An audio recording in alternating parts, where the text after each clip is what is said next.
Okay, remember that they're changing my voice. So this playlist is about romantic justice.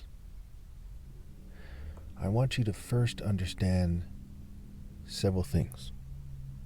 One, when we're talking about privilege, white privilege, Jewish privilege, LGBT privilege, especially, we have to make the distinction between, hey, this privilege is going to give me 1 penny more a year, 1 penny more than everyone else every year.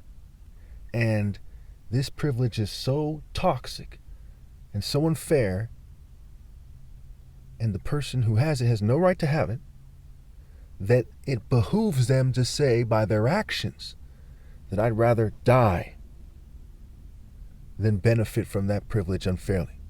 For example, all the poisoning and the fuming and the massacres and the rapes, all the social engineering around the world that's given whites, Jews, and LGBT people unfair privilege. And there's other groups who are trying to do things like that as well. But these, especially in the Western world, these groups are the bell that rings the loudest when it comes to unfair privilege. We also have to understand the difference between universally ideal and what white people have brainwashed you into believing is ideal if you're dumb enough to be brainwashed. Regardless of what race you are, I know a lot of people don't want this to be said, but it needs to be said so we can straighten this out here. And I need to say it for nothing else, because I'm God's messenger. No matter what race you are, if you think that the universal ideal, somebody who you'd prefer over anyone else, is white, then you are mistaken. And you are a victim of white supremacy, arguably where it matters most, because God is love. Again, I'm not racist, I'm part white. What is proven to be the universal ideal is someone from, it's just me, I'm one person, no one else is the ideal, I'm the pinpointed ideal, is someone from a black African patriarchal line in a certain way, not any patriarchal line, in a certain way, and somebody who's part white. That's me.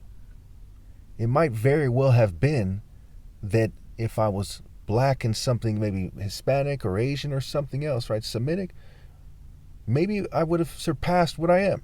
I don't know. But as destiny would have it, that's what it is. Because God chose the black African martial art order to be the one that is closest to him. Now, I'm not racist.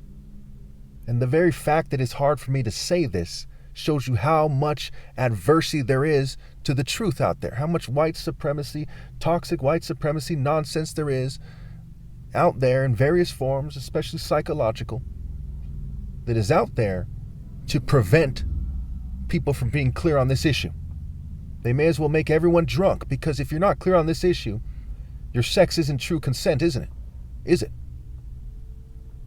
It's just sex in a state of mind that's diluted, that somebody has purposely caused for the purpose of sexual manipulation. Quite often when people see an attractive female, she got drunk on her own. Who's drunk? Right? She got drunk on her own.